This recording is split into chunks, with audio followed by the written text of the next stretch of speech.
তোকে আমি পরে কল দিচ্ছি। আরে এবার কেটে দিল। এইভাবে রিক্সা থামানোর মানে কি?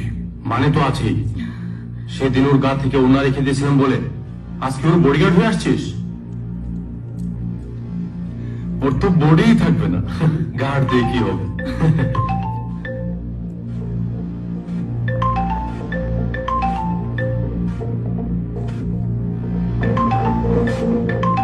আরে বাবা ফোনটা ধর।